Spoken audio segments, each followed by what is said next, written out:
ආයිබෝන් සුබ සන්ධ්‍යාවක් සුවසක් ප්‍රේක්ෂක ජනතාවගේ බලාපොරොත්තුවේ පහන් රූපවාහිනිය අභියස දැල් වෙන මොහොතක තමයි අද අපි එකතු වෙන්නේ. ඔව් ඇත්තටම මේ ඒක එච්චරම සුදුසු දෙයක් නෙවෙයි කියලා තමයි මම හිතන්නේ සුනිත්. ඇයි ඒ? නෑ ඒ කියන්නේ දැන් අර පහන් දැල්වන්න හොඳ නෑ රූපවාහිනිය ඉස්සරහ මොකද ඒක රස්නේ යනවා දුම තෙල් එහෙම මේක ඉස්සරහ පහන්පත්තු ගන්න හොඳ නෑනේ. නේද ජනක?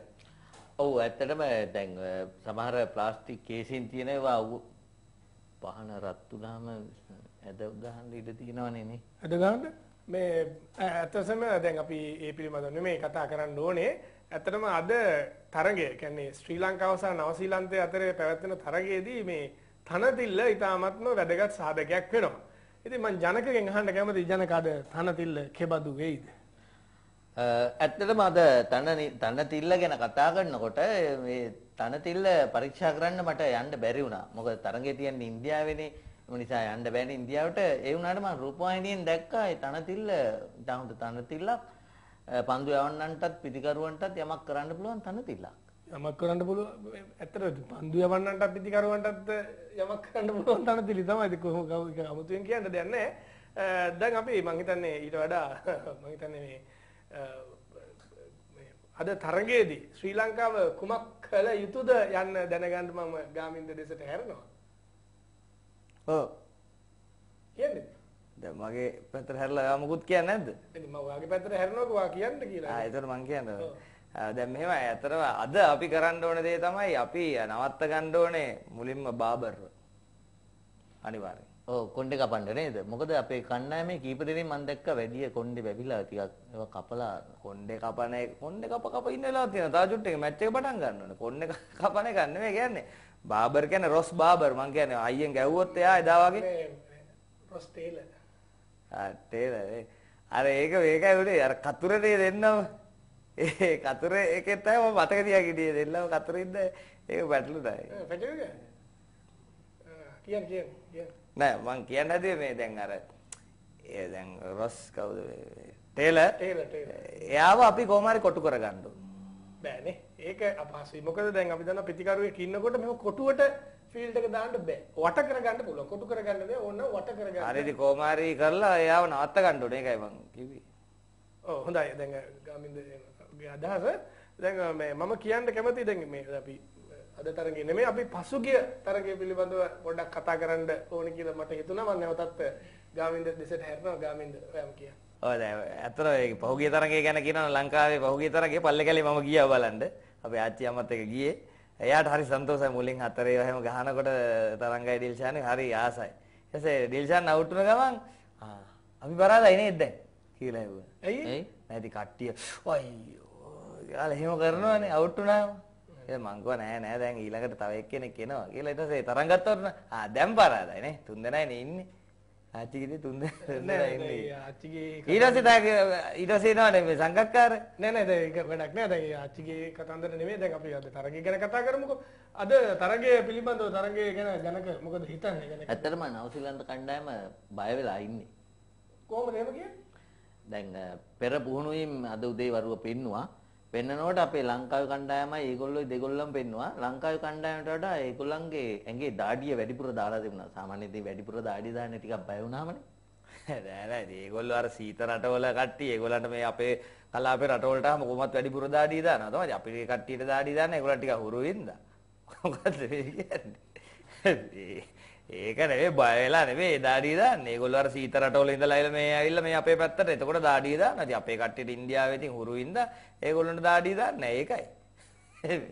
ඒක නෙවෙයි සුනෙත් අපි වැදගත් දෙයකට යමු නිකන් මේ දාඩිය දාන ඒවා ගැන කතා කරන්නේ නැතුව දැන් මේ අර්ධ අවසාන පූර්ව තරගයේ වටේ ගැන මොකද සුනෙත් හිතන්නේ? දැන් අපි අවසාන හරියට ඇවිල්ලා තියෙන පළවෙනි වටේ. ඔව් දැන් අවසාන හරියට කියන්නේ අපි දන්න පැහැදිලිව මේ ඒ කාණ්ඩේ කවුද ඉන්නේ කියලා. බී කාණ්ඩේ තමයි පොඩි ප්‍රශ්නයක් තියෙන්නේ මේ ගැන නේ. පොඩි තව මට අපුරු සිද්ධියක් වුණා මම ගැන කියන්න. අපේ ඉස්සරහ ගෙදර පුංචි පුතෙක් ඉන්නවා. මේ පුතා මේ අඬාගෙන ඇවිල්ලා මට කියනවා අංකල් මේ මම යනවා යන්න ගෙදරින් මේ මට අපේ තාත්තා හැමතිස්සෙම ගහනවා මම යනවා යන්න කියලා කියනවා. ඒක දැන් මේ ක්‍රිකට් එකට අදාළ දෙයක් නෙවෙයිනේ. නෑ එතනට එනවා. එතනට එනවා. ටක් ගාලා එන්න. හරි. මේ දැන් කියනවා මේ අංකල් මම යනවා යන්න තාත්තා මට හැමතිස්සෙම ගහනවා. මම කොහෙන්ද පුතේ ඔයාට අම්මා ඉන්නේ කියලා මම කිව්වා. මට බෑ අම්මා හැමතිස්සෙම ගහනවා මම යනවා යන්න ගෙදර ඉගෙන මේ පොඩි ළමයා. ඔව් පුංචි චූටි එකා මම. කොහෙද යන්න හදන්නේ? ඉතින් ඒක තමයි මම ඒවා පුතා කොහෙටද යන්න හදන්නේ කියලා. මම යනවා නෙදර්ලන්ත කණ්ඩායම් ක්‍රිකට් කණ්ඩායමත් එක්ක මම යනවලු. ඒ මොකද? ඉතින් මම ඇයි කියලා. ඒතකොට කියනවා ඒගොල්ලෝ කාටවත් ගහන්න යන්නේ අංකල් මම ඒගොල්ලොත් එක්ක යන්න යනවා කියලා. වань පොඩි එක්කෙනාට දැනෙන්න දෙන්නේ නේද? ඔව් ඒ වුණාට දැන් අපි මේ ක්‍රිකට් වලට ඒක ලකුවට ආවේ නෑ නේද? එනවා කියලා කිව්වට. දැන් ජනකගෙන් මම පොඩ්ඩක් දෙයක් අහන්න කැමතියි මේ අපේ ගෙදර අයත් හරි කැමති වුණා එදා බලනකොට කිව්වා මේ මේගොල්ලන්ගේ අර නීති රීති හඳුන්වා දෙන්න කජුවත් එක්සත් කණ්ඩායම. ඒ වෙන නැද්ද ඒ වගේ නීති රීති හඳුන්වා දීලා? ඇයි නැත්තේ? පවර් ප්ලේ කියන එක හඳුන්වා දුන්නේ කජුවත් එක්සත්. කවුද දන්නේ නේද? මේ ළඟදී කියන්නේ මෑතකනේ පවර් ප්ලේ කියන එක ලෝකෙට හඳුන්වා දුන්නේ. අපි කජුවත් එක්සත් කණ්ඩායමයි වෙන්දේසිවත් එක්සත් කණ්ඩායමයි මැච් එකක් ගැහුවා. මං ගෙනල්ලා තියෙන්නේ ඔයගොල්ලෝ ඒව මේවා කියනවනේ කොච්චර වුණත් ඉතින් මම මේ ගෙනාවා අපේ ග්‍රවුන්ඩ් ප්ලෑන් එක. ඔප් සයිඩ් කියලා තියෙන්නේ. මොකද සයිඩ් එක? මේ ඔප් සයිඩ් මේ ඔන් සයිඩ්. දෙක කතා කියන්නේ. ඉතින් දැන් මේ තියෙන්නේ වසමාමලාගේ වත්ත. කා පාටද තියෙන්නේ? ඒ සිරි අයියාගේ තර්ඩ් අම්පයර් සිරි අයියාගේ ගෙදර. ඉතින් මේ අපි එදා මේ ෆීල් කළේ ඒගොල්ලෝ ගහන්නේ. හරි හරි. එතකොට මේ බටකලයට ගිනි ගත්තා. අටපට ගාලා හයව ගහන්න නෑ 1 2 ගැහුවේ. එහෙනම් වසමාවල නැන්ද ඇවිල්ලා බැනගෙන යන්න ඇති. එතකොට බටකල ගිනි ගත්තා වගේ තමයි මම දන්නවා එයාගේ. නෑ ඇත්තටම මේ තියෙන්නේ බටකලේ මේ තියෙන්නේ. බටකලයක් තියෙනවා ඇත්තටම. බටකල ඒ කැලේ ගිනි ගත්තා. ඒ ගිනි ගන්නකොට එතන අපිට ෆීල් කරන්න බෑ මේ අයිනේ. එතකොට විකට් එක ඔව් රස්නේනේ. කිට්ටුව විකට් එක කිට්ටුවට අපි ගෙන්න ගත්ත කට්ටියව. එතකොට එළිය හිටියේ 3 දෙනායිනේ. එතකොට ඕවර්ස් 5ක් විතර යනකොට මේ බටකලේ ඇවිල්ලා ඉවර වුණා. ඊට පස්සේ ඒගොල්ලෝ බැට් කරනවා අපි බැට් කරනවා ඒගොල්ලෝ ෆීල් කරනවා. එතකොට අපි කිව්වා මේ අපිටත් මේ ඕගොල්ලෝ ලං වෙලා ඕවර්ස් 5ක් දෙන්න කියලා. ඒක තමයි ඩෙවලොප් වෙලා එහෙම ආවේ. ඔව් යාර 30 සීමාව දැන් මොකද උදැල්ලකින් ඇඳලා තිබුණේ වටේට. නෑ අපි ඉතින් මැනලා හිතලා ගන්න පුළුවන් යාර 30 සීමාව ඉතින්. මැනලා ගන්න පුළුවන් ඉතින් යාර 30ක් මැන ගන්න වෙයිද? මේගොල්ලන්ගේ පොඩි දැන් මේ මොකද්ද මේ දැන් මේ කාගේද මේ වැගන් වීල් එක කාගේද? වැගන් වීල් එක නෙමෙයි පොල් ගහ. පොල් ගහනේ විකට් එක.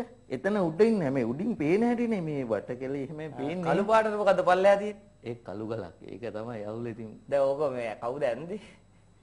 ඇන්දේ අපේ ග්‍රවුන්ඩ් මැනේජර් ඉන්නවා එක්කෙනා. මොන්ටිසෝරි යන එකේද? මේ කටවන් ඉන්නවද මේ පාඩුවේ? මේගොල්ලන්ගේ එකට සුවේද මම දන්නවනේ.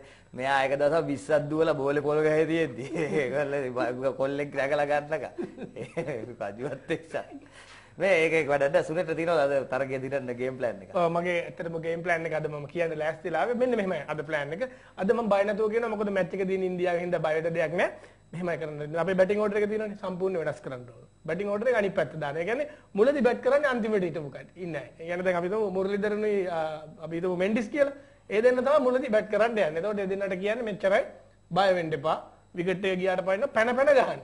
පැන ගහන්න තියෙන. එතකොට අර බෝලට බෝල් කරන්න තැන හොයා ගන්නත් බෑ. අනිත් එක කකුලේ වැදුනම අර මේ රිවිව් ටිකත් තේම්මෙන් ඉල්ලලා නාස්ති වෙලා යනවා. එතකොට අන්තිමට කවුද එන්නේ? ඩිල්ෂාල්ලා, මහේලලා, උපුල් තරක් ගාලා. එතකොට අන්තිම ඕවර්ස් ටිකේ දාඩම බය නැතුව ගහන්න පුළුවන්. අන්න එකම ප්ලෑන් එකද මේ බය නැතුව ඒක කිව්වා. ඔව් එහෙනම් අපි මේ කාලේ අවසන් මම හිතන්නේ. ඊට වඩා ජනකට තව නීතියක් කියන්න වෙලාවක් නැහැ මම හිතන්නේ. ඔව් එහෙමනම් අපි තරගේ නරඹන්නයි සූදානම් වෙන්නේ. අපි දැන් අපේ වැඩසටහන අපේ අංගේ ඉවර කරන්නයි සූදානම් වෙන්නේ. ඒ වගේම මතක තියාගන්න ඕනේ ක්වාටර් ෆයිනල්ස් 4 දෙදිම අපි මැච් එක පටන් ගන්න කලින් එනවා ඔයගොල්ලන්ව හම්බ වෙන්න. එහෙමනම් අපි ගිහිල්ලා